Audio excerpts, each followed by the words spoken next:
हरे कृष्णा। तो आज एक सुंदर प्रश्न का थोड़ा सा चर्चा करेंगे। प्रश्न ये है कि श्रीमद् भागवत को हम किस क्रम से पढ़ेंगे या अध्ययन करेंगे। सीधी सी बात है, शुरू से ही करना चाहिए। प्रथम स्कंद, द्वितीय स्कंद, तृतीय स्कंद ऐसे करके करना चाहिए। लेकिन ये सवाल क्यों आया? क्योंकि साधारणतः देखा जाता है कि जो श्रीमद् भागवत है वो 12 स्कंद है, उसमें 12 कैंटो है, 12 स्कंद है। और जो भगवान श्री कृष्ण का जो लीलाएं हैं साधारणतः दसम स्कंद में है वो। ऐसे तो शुरू में भी है कृष्ण का थोड़ा सा इंट्रोडक्शन जैसा है प्रथम स्कंद में, जैसे कि महारानी कुंती का प्रार्थनाएं में आता है, भगवान हस्तिनापुर छोड़ के निकलते हैं, वो सारे जो लीला है वो थोड़ा सा इंट्रोडक्शन जैसा है। लेकिन मुख्य रूप से जो कृष्ण के बारे में संपूर्ण कृष्ण का प्रकट से लेकर पूरा भगवान कृष्ण का सारे लीला विलास जो है दसम स्कंद में है। तो भागवतम दसम स्कंद जो है भगवान कृष्ण का मुख्य रूप से वो वर्णन करता है। और उसमें भी जो खास करके जो पहला जो 40 अध्याय, टोटल 90 अध्याय का है दसम स्कंद, वो भी जो पहला 40 अध्याय वो भगवान की जो वृंदावन लीला ब्रज लीला है वो वर्णन करता है। और उसमें भी जो खास है वो 40 में से 5 अध्याय रस पंच अध्याय, वो 5 अध्याय भगवान कृष्ण का रासलीला का वर्णन करता है कि पूरा जो गुह्यतम प्रेममय लीला है भगवान के दिव्य लीला उसका वर्णन करता है। तो साधारण तो देखा जाता है समाज में जो कथावाचक होते हैं वो सीधा दसम स्कंद में कूद जाते हैं और उसी का चर्चा करते हैं। और कभी कभी भक्त लोग भी थोड़ा सा प्रेरणा पा जाते हैं, वही दसम स्कंद का पढ़ना चालू कर देते हैं या फिर वही 5 अध्याय का पढ़ना चालू कर देते हैं, गोपी गीत का पढ़ना चालू करते हैं। लेकिन श्रील प्रभुपाद ने सीधा इसका मना किया है, वारण किया है। क्यों? श्रीमद् भागवतम जो है वो भगवान का संपूर्ण उनका दिव्य शरीर जैसा है।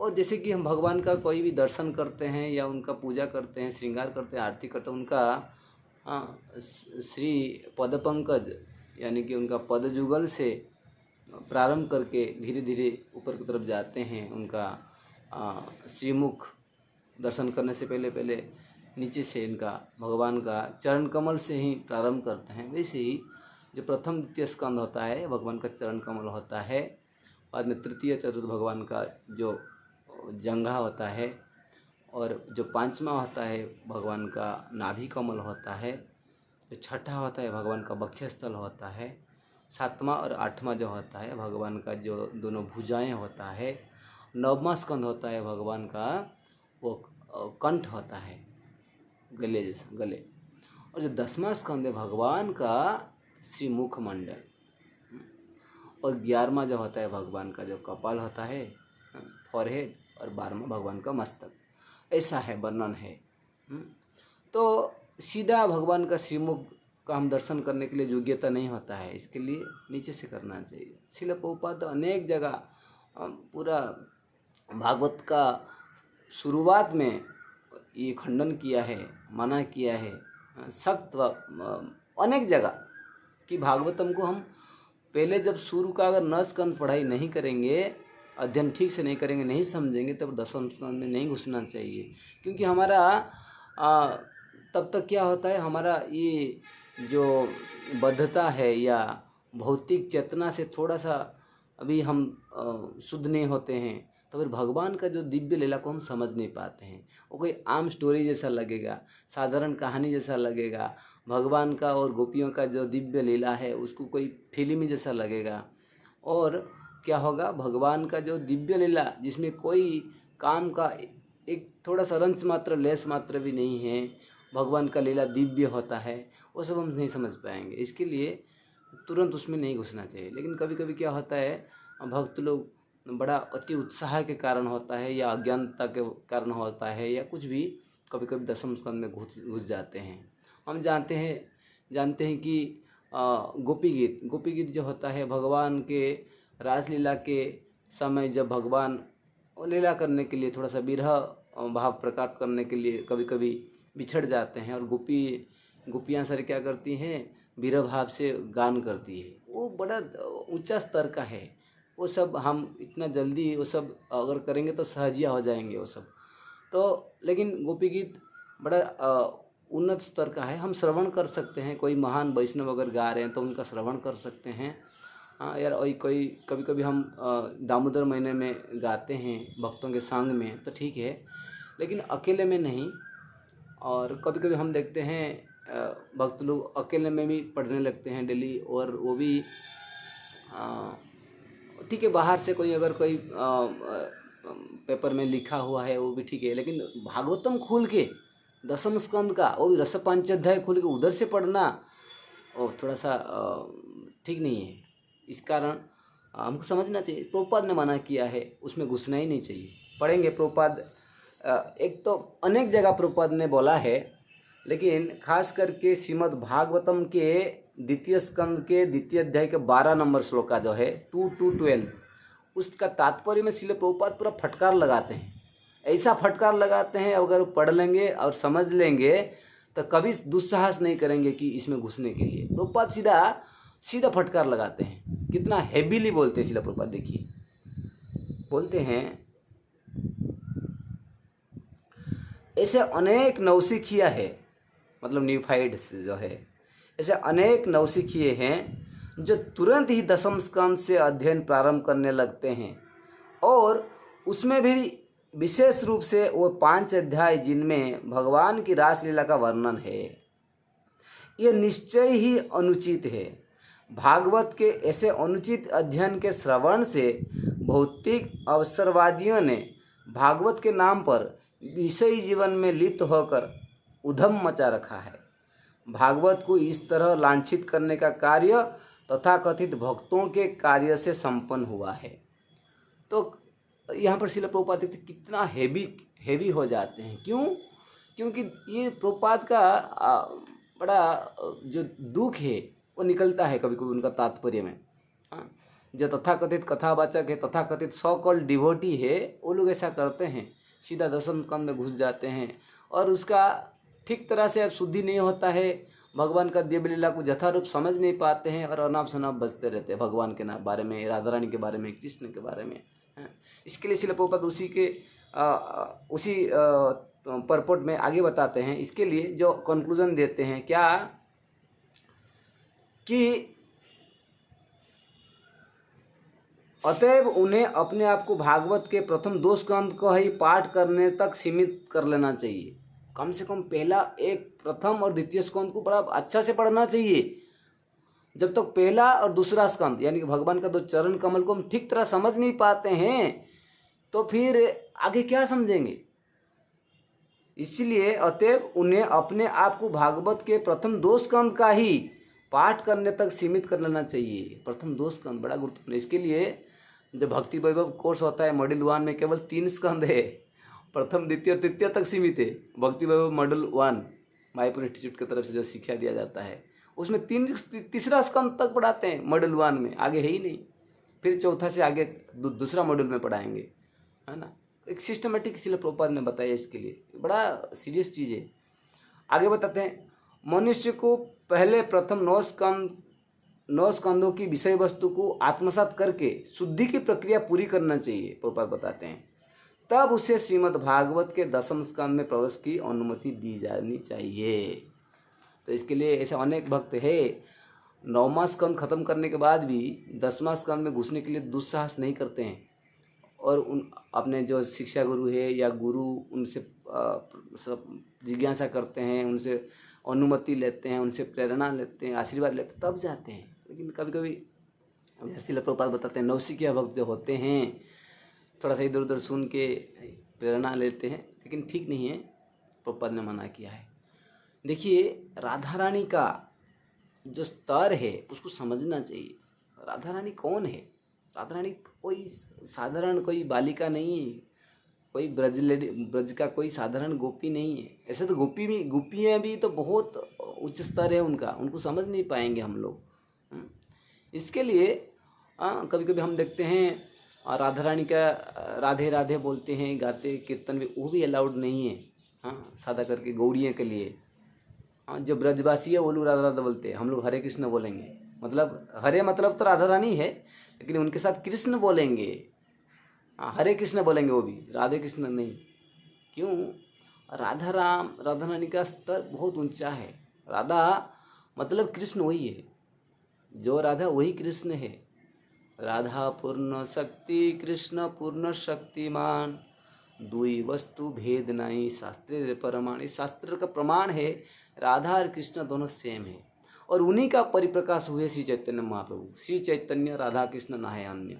हम राधा रानी का जो राधा कृष्ण का जो दिव्य प्रेम है, उनको समझने के लिए पहले चैतन्य महाप्रभु को समझना चाहिए। देखिए, श्रीमद् भागवतम में भी वो लोग प्रश्न करते हैं, श्रीमद् भागवतम में राधा रानी का नाम नहीं है, सुखदेव गोस्वामी ने क्यों नहीं लिया, ऐसे बहुत सारे सवाल करते हैं। उसके पीछे भी कारण है। सुखदेव गोस्वामी कोई साधारण व्यक्तित्व नहीं है। सुखदेव गोस्वामी का अगर हम उनका पूर्व इतिहास जानेंगे तो वो जो सुख पखी थे श्रीमती राधा रानी के, वो है सुखदेव गोस्वामी। वो श्रीमती राधा रानी के पैरट है, उनका सुख पखी है।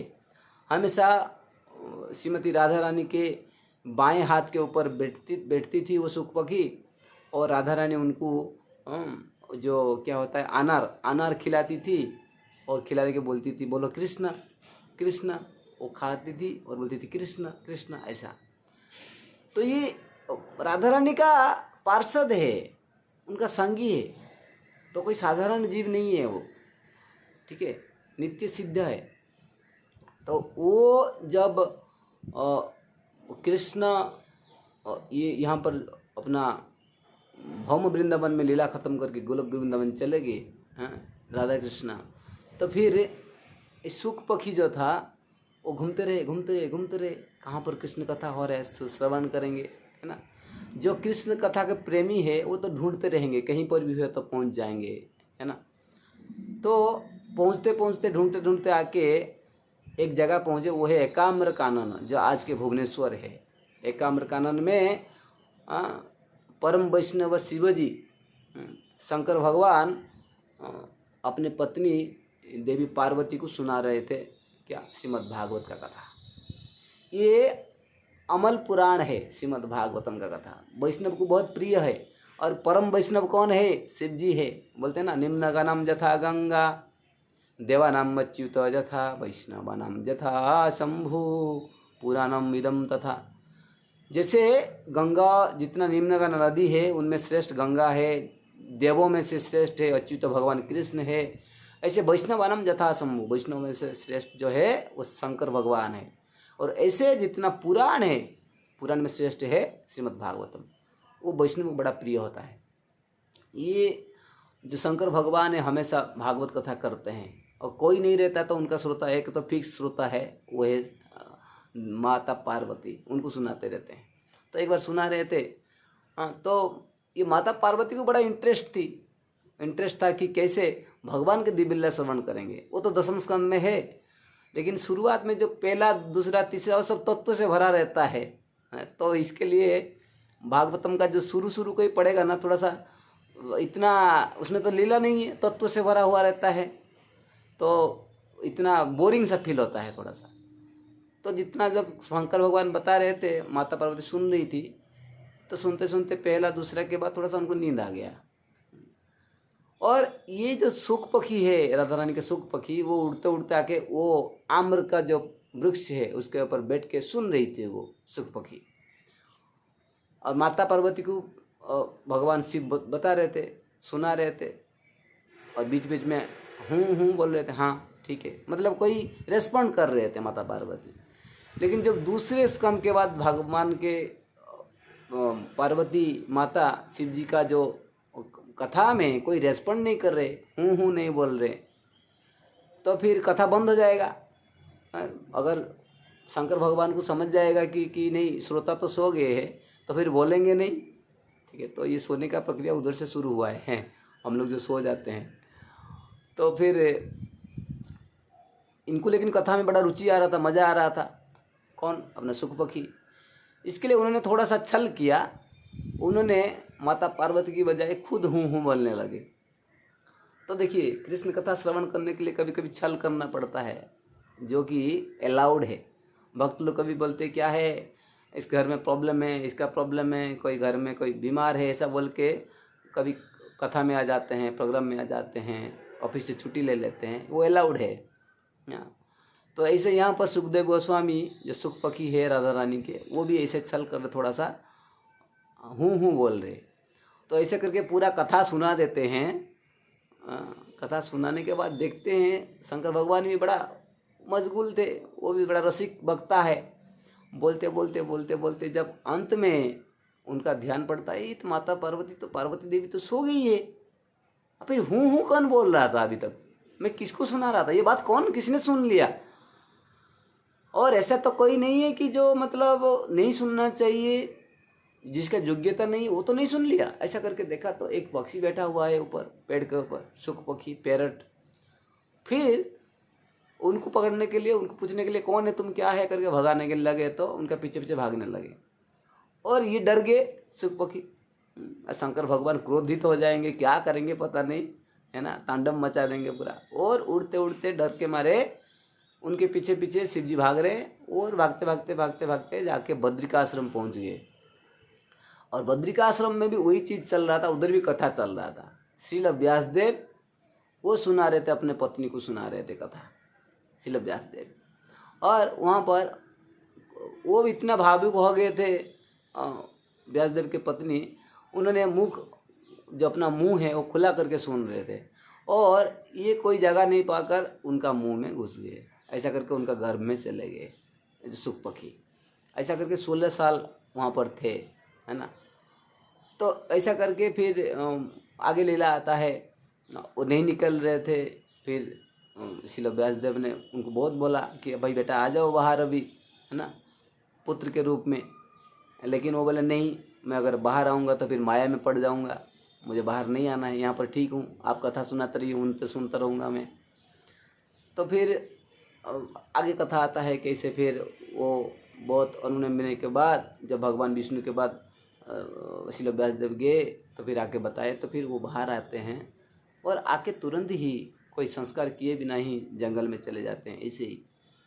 तो फिर वो जब फिर से जब श्रील व्यासदेव ने अपना कुछ शिष्य को उनको लाने के लिए भेजते हैं, केवल भागवतम के 2 श्लोक गाने के लिए बोलते हैं। वो 2 श्लोक जब गाते हैं, भगवान की महिमा श्रवण करते हैं, तो फिर आते हैं, फिर वो बड़ा भागवत प्रेमी वक्ता बनते हैं, भगवान के भक्त बनते हैं, और आगे जाके वो कथा सुनाते हैं, हाँ, जो परीक्षित राजा को सुनाते हैं, और उनके ज़रिए हमारे पास आता है भागवतम। वहाँ से सुनते हैं श्रील सुत गोस्वामी, जो आके सौनक आदि ऋषि को नमिसारण में सुनाते हैं, और उसी भागवतम को फिर आगे हमको हमारा परंपरा के क्रम से आता है, और हमारे अंतर्राष्ट्रीय कृष्ण भावन प्रसंग इस्कन के प्रतिष्ठाता आचार्य अभय चरणानंद श्रील प्रभुपाद भक्तिवेदांत स्वामी श्रील प्रभुपाद सुनाते हैं अपने परपोट के साथ यथारूप से। तो फिर ऐसा है। तो इसके लिए जो ये सुखदेव गोस्वामी है वो राधा रानी के निजी पार्षद है। इसके लिए वो अगर पूरा उनको बोलना था, 7 दिन था, 7 दिन में परीक्षित को पूरा, राजा परीक्षित को, परीक्षित महाराज को पूरा सुनाना था ये भागवतम कथा।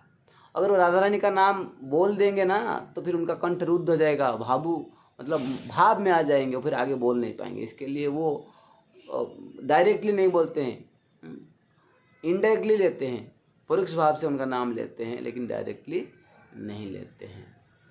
तो इसके लिए बड़ा हमको सोचना चाहिए कि हम भी कैसे, मतलब श्रीमद् भागवतम का किस क्रम से अध्ययन करें, किस भाव से पढ़ें, शुद्धिकरण के भाव से, भगवान का प्रीति विधान के भाव से ये सब करें। या ऐसा कि नहीं कि कोई हम कंप्लीट करेंगे, कोई कोर्स करेंगे, कोई दीक्षा हो जाएगा, कोई ब्राह्मण दीक्षा बन जाएगा, ऐसा नहीं। अपने शुद्धिकरण के इसलिए, भगवान की प्रीति के लिए, उस भावना से कोई कोर्स करे या पढ़ाई करे, शास्त्र का अध्ययन करे। तो आशा करते हैं जो श्रील प्रभुपाद जैसे बताए हैं उसी क्रम से हम पढ़ेंगे और भगवान की कृपा का प्राप्ति का अधिकारी होंगे। हरे कृष्ण कृष्ण कृष्ण हरे हरे, हरे राम राम राम हरे। अमल पुराण श्रीमद् भागवतम की जय। जगत गुरु श्रील प्रभुपाद की जय।